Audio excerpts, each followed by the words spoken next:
arroz en la República Dominicana, ¿sobrevivirán los productores? Bueno, esas son interesantes preguntas y cuestionantes que a diario los productores piensan y analizan. Y que están mal pasando, Y lo se que tienen procesadora de autocuestionan. arroz. Y se autocuestionan. Miren, vamos a hablar un poquito del antecedente. En el año 2004, hace 20 años, la República Dominicana se interesó por formar parte del Tratado de Libre Comercio entre los Estados Unidos y Centroamérica. Y entonces, en ese marcado interés, el presidente de esa época logró que los países aceptaran a la República Dominicana. Y en pocas rondas de negociación, y en pocas rondas referimos a 3, 4 rondas de negociaciones, comparado con años de negociaciones que agotaron los otros países miembros del tratado, la República Dominicana con apenas menos de 4 rondas, pues se pudo adherir a este tratado. Lo que significa claramente que no se negoció, sino que simplemente nosotros nos adherimos a un tratado que ya Estaba ahí. estaba en marcha y donde las condiciones estaban establecidas. Se establecieron varias canastas de productos, dentro de las cuales están los productos sensibles de la agropecuaria dominicana, como el arroz, que son sensibles para los productores, pero también para la alimentación del pueblo dominicano. Las habichuelas, las cebollas, la leche, el maíz, entre otros productos, pero principalmente leche, frijoles, arroz, cebolla son productos de consumo diario. Entonces, para el caso del arroz, se estableció un calendario de desgravación arancelaria, es decir, un periodo en el que los aranceles iban a ir eliminándose de 20 años. Y esos 20 años se cumplen ahora el 1 de enero de 2025. Es decir, ya entraríamos en libre comercio para todo el arroz importado procedente de los Estados Unidos. Libre comercio significa que ya el arroz no tendría que pagar aranceles. Y pudieran decir que en ese entonces se estableció un arancel de 99%, que parece muy alto y era muy alto. Pero, como dice el refrán, no hay plazo que no se cumpla. Así es. Y efectivamente está llegando ese plazo. Primero 10 años eran 10 años de gracia en el que el arancel no bajaba, se mantenía en 99% y en los últimos 10 años pues se iba desmontando paulatinamente hasta llegar a cero arancel, y eso ocurrirá el 1 de enero de 2025. Lo que supondrá, imagino, una disminución en el precio del arroz importado. Bueno, Debería suponerlo. como yo soy economista agrícola y me baso en los datos, lo que ha pasado, por ejemplo, con la carne de cerdo, que ya está libre, con las habichuelas, que están libres de pago de aranceles, no es así. Es decir, contrario a la teoría económica, que sí A lo que se supone que se espera. sí indica y se supone que debería haber una mayor competencia, porque cualquier empresa libremente puede traer ese producto de los Estados Unidos, y entonces si se aumenta la competencia, pues pueden bajar los precios. Pues en el caso de la habichuela no ha sido así. Y los precios hoy día se registran sobre 70 hasta 80 pesos la libra a nivel de supermercados, y en colmados un poco más alto. Es decir, 30 pesos, 20 pesos más caro que lo que estaba antes de estar en libre comercio. Y obviamente con los efectos negativos en la producción de habichuela local. Entonces, con el caso del arroz, nosotros publicamos un artículo en el Japanese Journal of Farm Management. Es la revista de la Asociación Japonesa de Administración Agropecuaria, en el 2009, donde analizábamos el tema de los efectos del DERECAFTA en el sector arrocero dominicano. Y nuestros modelos matemáticos nos indican que los productores de arroz tendrían pérdidas estimadas entre 145 millones de dólares a partir de la entrada en vigencia, es decir, de la liberalización del mercado del arroz en la República Dominicana. ¿Cómo tenemos una idea de qué tan grande es esto? Bueno, el valor de la producción de arroz en la República Dominicana, según el Banco Central, son 25.500 500 millones de pesos aproximadamente. Cuando usted calcula los 345 millones de dólares, ¿qué proporción es de esos 25.500 millones? Es aproximadamente 20.000 millones de pesos. Entonces, ya usted tiene una idea de qué porcentaje, qué proporción representa 20.000 millones de pesos sobre los 25.000. Evidentemente, eso significa que el 80% de la producción de arroz local desaparecería en el largo plazo de implementación del acuerdo si no se hace nada. Que ya desde ahora se está viendo en crisis la producción local, por eso hemos visto un incremento en la importación de arroz. Correctamente. Porque no hay arroz tampoco en los campos. O sea, las procesadoras están teniendo ese problema de que su materia prima prácticamente no existe.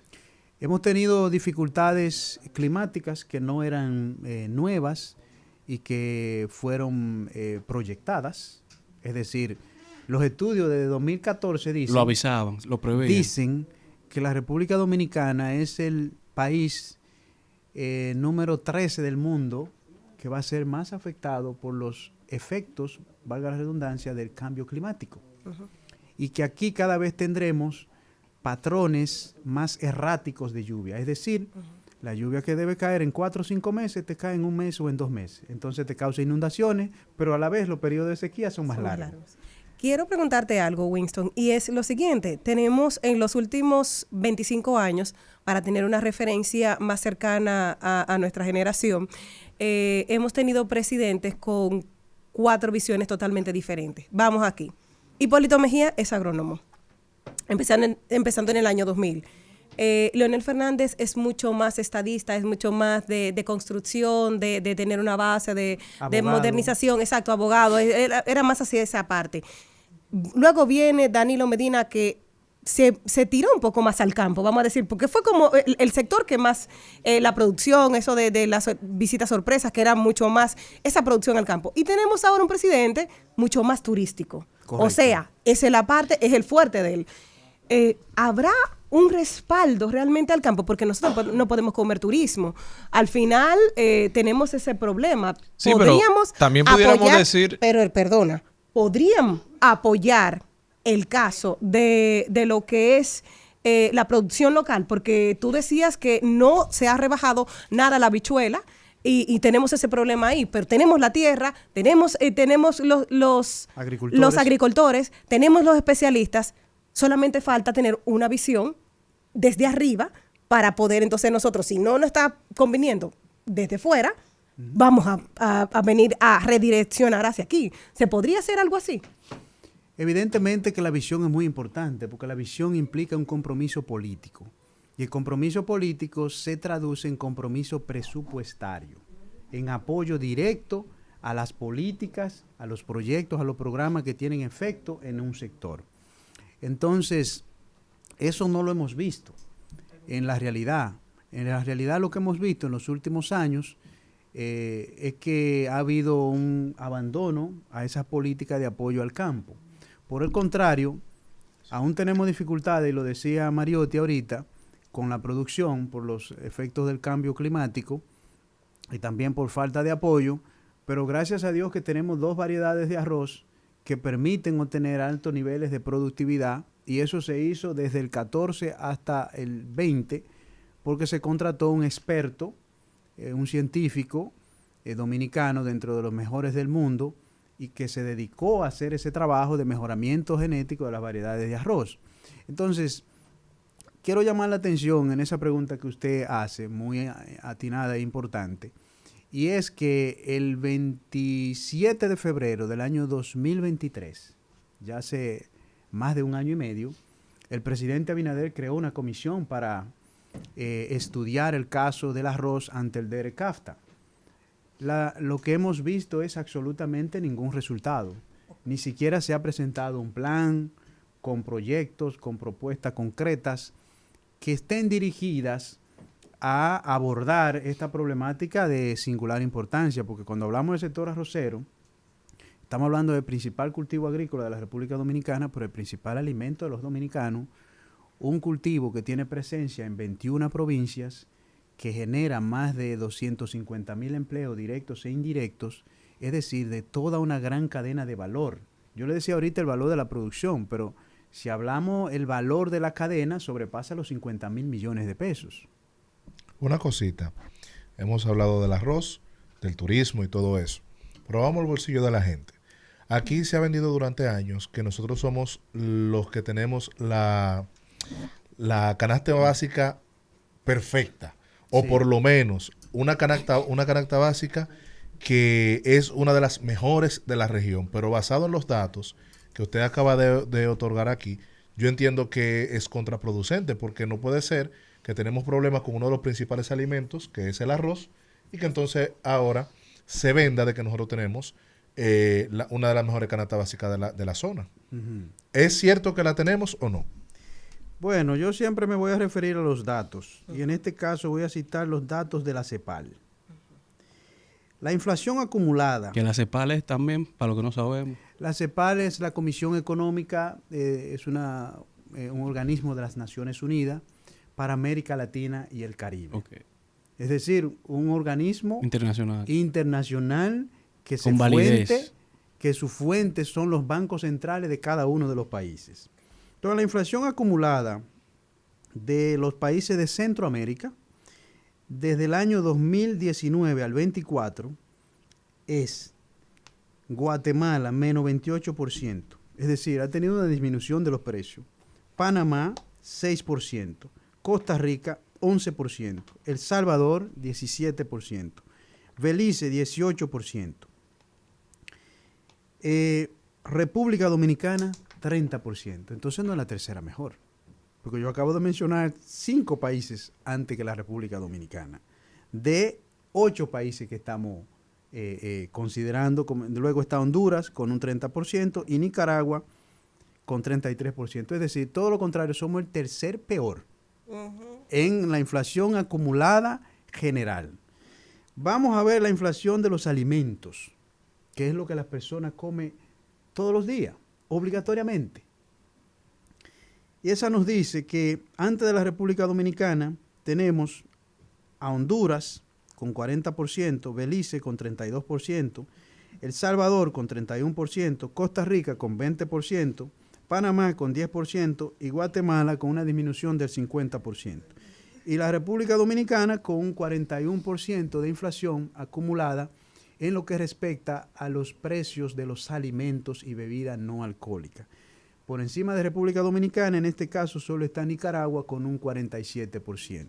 Somos el número 7 ahí. Si vemos los datos acumulados al mes de agosto del Banco Central de la República Dominicana, Costa Rica tiene 0.31% de inflación, Panamá 0.79% de inflación, El Salvador 1.17%, Ecuador 1.28%, Perú 2.03%, Guatemala 3.07% y entonces viene la República Dominicana con 3.47%. De manera que estamos muy lejos de esa realidad.